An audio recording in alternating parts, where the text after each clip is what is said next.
ஞானானந்தமயம் தேவம் நிர்மலஸ்படிகாகிருதிம் ஆதாரம் சர்வ வித்யாநாமயக்ரீவமுபாஸ்மகே. நேயர்கள் அனைவருக்கும் அஸ்ட்ரோகே செய்யுங்காரின் பணிவான நமஸ்காரங்கள். வார பலன் 2/12/2024 8/12/2024 வரை உண்டான வாரத்திற்கு மேஷம் முதல் மீனம் வரை என்னென்ன பலன்கள்னு பார்ப்போம். அதற்கு முன்னாடி இந்த வாரத்தில் இருக்கக்கூடிய கோல்சாரம் என்ன, இந்த வாரத்தில் வரக்கூடிய விசேஷ நாட்கள் என்ன, அது தவிர இந்த வாரத்தில் எந்தெந்த ராசிக்காரர்களுக்கு சந்திராஷ்டமம், இந்த மாதிரி வருஷப்படுத்தி பார்க்கலாம். இந்த வாரத்தில் இருக்கக்கூடிய கோல்சாரம், ரிஷபத்தில் குரு வக்ரகதியில் இருக்கார், கடகத்தில் செவ்வாய் இந்த வாரத்தில் இருக்கார், கன்னியில் கேதுவும், விருச்சிகத்தில் புதன் சூரியன், தனுசுவில் சுக்கிரன், கும்பத்தில் சனி, மீனத்தில் ராகு. இந்த வாரத்தில் பார்த்தாலேயானால் செவ்வாய் வக்ரகதி அடைகிறார். இன்றைக்கி 3/12/2024 அன்றைக்கி, அதாவது நீச்சமாக இருந்து வக்ரம் பெறதுனால அது ஆட்சி உச்சத்திற்கு சமம் அப்படின்னு சொல்லக்கூடியது. அதனால் செவ்வாய் இந்த வாரம் உங்களுக்கு பெரிய ஏற்றத்தை கொடுக்க போகிறார். எல்லாருக்குமே செவ்வாயினால் பெரிய மாற்றங்களும் ஏற்றங்களும் உருவாகும். அது தவிர பார்த்தீங்களேனால் சுக்கிரன் எவ்வளவு நாளாக தனுசில் இருந்தவர் 3/12 அன்னைக்கு மகரத்துக்கு போகிறார். இதுவும் ஒரு பெரிய ஏற்றம். காலபுருஷ தத்துவத்தின் 10வது இடத்துல சுக்கிரன் போகிறது பெரிய விசேஷத்தை கொடுக்கும். அதனால் என்னென்ன மாற்றங்களை கொடுக்க போகிறார் ஒரு ராசிக்குன்னு பார்க்கலாம். சரி, இந்த வாரத்தில் வரக்கூடிய விசேஷ நாட்கள் என்ன அப்படின்னு பார்த்தோம்னா, இந்த வாரத்தில் வர சதுர்த்தின்னா என்ன அப்படின்னா வரங்களை அள்ளித்தரும் சதுர்த்தி. பொதுவாகவே பார்த்தோம்னா சங்கடஹர சதுர்த்தி அப்படின்னு சொல்லுவோம், வர சதுர்த்தின்னு சொல்லுவோம். 2 வகையான சதுர்த்திகள். வளர்பிறையில் வரக்கூடிய சதுர்த்தியை வர சதுர்த்தி அப்படின்னு, தேய்பிறையில் வர்றதை சங்கடஹர சதுர்த்தி அப்படின்னு சொல்லக்கூடியது. வர சதுர்த்தியில் என்ன அப்படின்னா, நீங்கள் போய் விநாயகரை சேவிச்சுட்டு ஒரு 9 தரம் பிரதர்ஷனம் பண்ணிவிட்டு 9 தோப்புக்கரணம் போட்டு ஒரு தேங்காயை உடைச்சிட்டு வந்தாலேயானால் அங்கே கேட்கிற வரங்கள் அனைத்தையும் கொடுக்கக்கூடியவர் அப்படின்றதுனால என்னென்ன வேணுமோ உங்களுக்கு அது எல்லாத்தையும் கேட்டேன்னா கண்டிப்பாக கொடுக்கக்கூடிய காலகட்டம். இந்த வர சதுர்த்தி என்றைக்கு வருது அப்படின்னு பார்த்தோம்னா 5ஆம் தேதி அன்றைக்கி, 5/12/2024 அன்றைக்கி வர சதுர்த்தி. அன்றைக்கி அருகில் இருக்கக்கூடிய விநாயகப் பெருமானை சேவிச்சுட்டு வர்றது பெரிய விசேஷம். அதற்கு அடுத்த நாள் சஷ்டி விரதம் இருக்கிறது. சதுர்த்தி கொஞ்ச நேரம் தான் இருக்குது, அதுக்கப்புறம் சஷ்டி விரதம் வந்துடுறது அடுத்த நாள் அன்றைக்கி, அதாவது 6ஆம் தேதி அன்றைக்கி சஷ்டி விரதம். குழந்தை பிராப்திக்கு பார்த்து கொண்டு இருப்பவர்கள் சஷ்டி விரதம் இருக்கிறது ரொம்பவும் விசேஷம். சஷ்டியில் விரதம் இருந்தால் அகப்பையில் வரும்னு சொல்லக்கூடியது. அது தவிர பார்த்தீங்கன்னா சஷ்டி விரதத்தினால எல்லாவித துன்பங்களும் உடல்நிலையில் ஏற்றம் வரும். ஏன்னா வளர்பிறையில் வர்றதுனால. அதை தவிர கடன் எல்லாமே கழியக்கூடிய வாய்ப்பு, எதிரிகள் அற்ற நிலை இருக்கக்கூடிய காலகட்டம், இது எல்லாமே வரக்கூடிய வாய்ப்புகள் நிச்சயமாக உண்டு. அதனால் பொதுவாகவே பார்த்தாலேயானால் இந்த சஷ்டி விரதம் பெரிய ஏற்றத்தை மாற்றத்தையும் கொடுக்கும். இந்த வாரத்தில் பார்த்தாலேயானால் எந்தெந்த ராசிக்காரர்களுக்கு சந்திராஷ்டமம்னு பார்த்தாலும் மேஷம், ரிஷபம், மிதுனம், கடகம், இந்த 4 ராசிக்காரர்களுக்கும் சந்திராஷ்டமம் அப்படின்னா என்ன அப்படின்னும்பொழுது உங்களுடைய பிறந்த ராசிக்கு கோல்சார பிரகாரம், இன்றைய கோல்சார பிரகாரம் 8ஆம் இடத்துல சந்திரன் மறையக்கூடியதை சந்திராஷ்டமம்னு சொல்கிறோம். இந்த சந்திராஷ்டம காலகட்டத்தில் சந்திரன் மதிகாரகன்றவர் மறைந்து இருக்கக்கூடிய காலகட்டத்தில் தவறான முடிவுகள் எடுக்கக்கூடிய காலகட்டமாக இருக்கும். அதனால் புதுசாக முயற்சிகள் வேண்டாம். யாருக்கும் ஜாமீன் கையெழுத்து போடுறது அதெல்லாம் வேண்டாம். பொறுமையாக இருக்கிறது ரொம்பவும் நல்லது. அது தவிர வெளியூர், வெளிநாடு, வெளி மாநிலம் அதெல்லாம் போகிறத கொஞ்சம் தவிர்க்கிறது ரொம்பவும் நல்லது.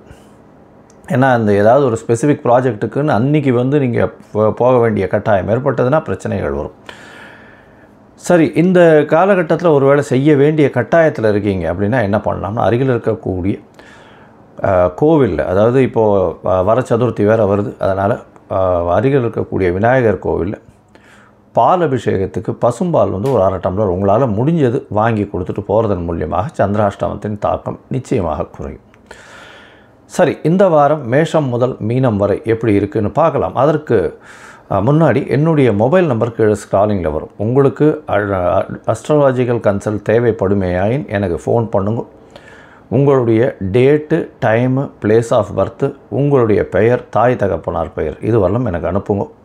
நான் என்னுடைய கட்டணம் என்னன்னு சொல்கிறேன். நீங்கள் என்னுடைய கட்டணத்தை போட்டுட்டு UTR நம்பர் ட்ரான்ஸ்ஃபர் பண்ணுங்க.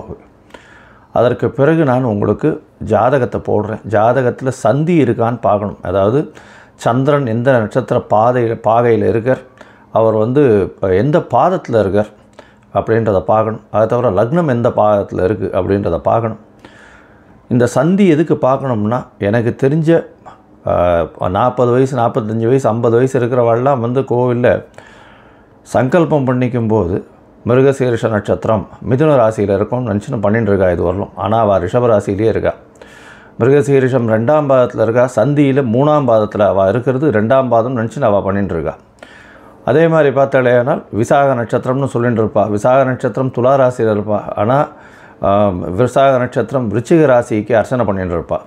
அதனால் எந்த பாதத்தில் இருக்கோம் அப்படின்றதே தெரியாமல் ஒரு குத்து மதிப்பாக ஒரு நட்சத்திரத்தை வச்சுட்டு அவள் சொல்லிட்டு இருக்கா. ஏன்னா உடைந்த நட்சத்திரங்கள் இருக்கக்கூடிய பாதங்களில் மாற்றங்களும் ராசியின் மாற்றங்களும் அதிகமாக வரும். அதே மாதிரி லக்னத்துக்கும் வரும். அதே மாதிரி லக்னத்துலேயும் மாறுபடல் வரும்பொழுது உங்களுக்கு இந்த லக்னத்துக்கு இவர் ஏற்றவர் சுபர் அப்படின்னு நினச்சிட்டு நம்ம பண்ணிகிட்டு இருப்போம். அந்த காலகட்டத்தில் நிறைய தோல்விகள் வரும். வெற்றி வரும்னு நினச்சிட்டு நம்ம பார்த்துட்டே இருப்போம். எல்லா இடத்துலையும் அடி விழும். பெரிய தோல்வியில் இப்போ கிட்டத்தட்ட ஒரு 5 வருஷம் 10 வருஷமாக எழுந்துக்க முடியாத அளவுக்கு இருக்கும். இதெல்லாம் வந்து லக்ன சந்தியை பார்த்து, லக்ன புள்ளி எங்கே வருதுன்னு பார்த்து, அந்த புள்ளி வந்து இந்த ஜாதகனுக்கு ஏற்றத்தை கொடுக்கக்கூடிய தசையா புக்தியா அந்தரமமா சூக்ஷ்மமா இது எல்லாத்தையும் பார்த்து இன்றைய காலகட்டத்தில் இருக்கக்கூடிய கோல்சாரம் எந்த அளவுக்கு இவளுக்கு கை கொடுக்கறது அப்படின்றதையும் பார்த்து உங்களுக்கு பலன் சொல்கிறேன். எளிய பரிகாரங்கள் என்னன்றதையும் சொல்கிறேன். சரி, இப்போது இந்த வாரம் 2/12/2024 8/12/2024 வரை மேஷம் முதல் மீனம் வரை உண்டான ராசிகளுக்கு என்னென்ன பலன்கள் அப்படின்றத பார்க்கலாம். மீனம், போரட்டாதி, உத்திரட்டாதி, ரேவதி இந்த 3 நட்சத்திரம் 9 பாதங்களை கொண்ட ராசி. ராசியின் அதிபதினு சொல்லக்கூடியவர் குரு பகவான். ராசிக்கு 3ஆம் இடத்துல வக்கரகதி பெற்றிருக்கார். 3ஆம் இடத்துல வக்கரகதி பெறுறது நல்லது. ஏன்னா 3ஆம் இடத்தில் ராசிநாதன் இருக்கிறது அந்த அளவு விசேஷம் இல்லை. வக்கரம் பெற்றிருந்தால் பெரிய ஏற்றம். ராசியிலேயே ராகு பகவான் இருக்கார். அதனால் நினைத்த காரியங்கள் நினைத்த இடத்தில் நினைத்த நேரத்தில் நடக்கக்கூடிய வாய்ப்புகள் நிச்சயமாக உண்டு. ராசிக்கு 12ஆம் இடத்துல சனி பகவான். 7 சனி ஆரம்பிச்சுடுத்து. 7 சனி நடந்துட்டுருக்கு. தேவையற்ற செலவுகள் அதிகமாக இருக்கக்கூடிய காலகட்டம். செலவு பண்ணி முடிச்சதுக்கப்புறம் தான் இது தேவையா ஏன் பண்ணோம் அப்படின்னு யோசிப்பீங்க. உங்களுடைய ராசிக்கு 2 9 அதிபதினு சொல்லக்கூடிய செவ்வாய் இவ்வளோ நாளாக நீச்சத்தில் இருந்தார். இன்றைக்கி இந்த வாரம் பார்த்தாலேயானால் 3/12/2024 அன்றைக்கி நீச்சத்தில் வக்கரகதி அடைகிறார். அது உச்சத்திற்கு சமம். அதனால் வந்து 2ஆம் அதிபதி உச்சம் பெற்று போய் 5ஆம் இடத்துல இருக்கிறதுனால உங்களுடைய பூர்வ ஜென்ம சொத்துக்கள் பூர்வ புண்ணிய ஸ்தானம் வலுப்பெற்று போகிறது. அதாவது உங்களுடைய பூர்வீக சொத்துக்கள் எல்லாம் வரக்கூடிய வாய்ப்புகள் நிச்சயமாக உண்டு. திடீர் பணம் வரக்கூடிய வாய்ப்புகள் நிச்சயமாக இருக்கும். ராசிக்கு பார்த்தாலேயானால் 7ஆம் இடத்துல கேது பகவான். எதிர்பாலனை தவிர நம்பாதீங்க, பொறுமையாக இருங்க. பார்ட்னர்ஷிப் பிஸ்னஸில் சிறு சிறு தொல்லைகள் இருக்கக்கூடிய காலகட்டமாக இருக்கும். அதை தவிர உங்களுடைய நண்பர்கள் மூலியமாக சிறு தொல்லைகள் வரக்கூடிய வாய்ப்புகள் நிச்சயமாக உண்டு. ராசிக்கு பார்த்தாலேயானால் 9ஆம் இடத்துல சூரியன் மற்றும் புதன். சூரியன் 9ஆம் இடத்துல இருக்கிறது விசேஷம். இருந்தாலும் காரகன் அதே இடத்துல இருக்கிறதன் மூலியமாக சற்று பின்னடைவை ஏற்படுத்துவார். சூரியனே போய் அங்கே வந்து தந்தை காரகத்துவத்தில் உட்கார்றதன் மூலியமாக தந்தையின் உடல் நலத்தில் சற்று பின்னடைவும், தந்தைக்கும் உங்களுக்கும் உண்டான ஒரு அண்டர்ஸ்டாண்டிங்கில் பிரச்சனைகளும் இருக்கக்கூடிய வாய்ப்புகள் நிச்சயமாக உண்டு. 7ஆம் அதிபதி 9ஆம் இடத்துல இருக்கிறதும் 4ஆம் அதிபதி 9ஆம் இடத்துல இருக்கிறதும் பெரிய விசேஷம். அதாவது புதன் 9ஆம் இடத்துல இருக்கிறது நிச்சயமான விசேஷம். நல்ல ஒரு ஏற்றத்தை கொடுக்கக்கூடிய காலகட்டம். இந்த வாரத்தில் சுக்கிரனும் 3ஆம் தேதி அன்றைக்கி உங்களுடைய ராசிக்கு 11ஆம் இடத்துக்கு வர்றார். பெரிய ஏற்றம். 3/8 அதிபதி 11ஆம் இடத்துக்கு வர்றது இதன் மூலியமாக வந்து ஆபோகலிஸ்தானம் நல்ல இதுவாகிறது. அதீதமான லாபங்கள் வரக்கூடிய வாய்ப்புகள் இந்த வாரத்தில் இருக்குது.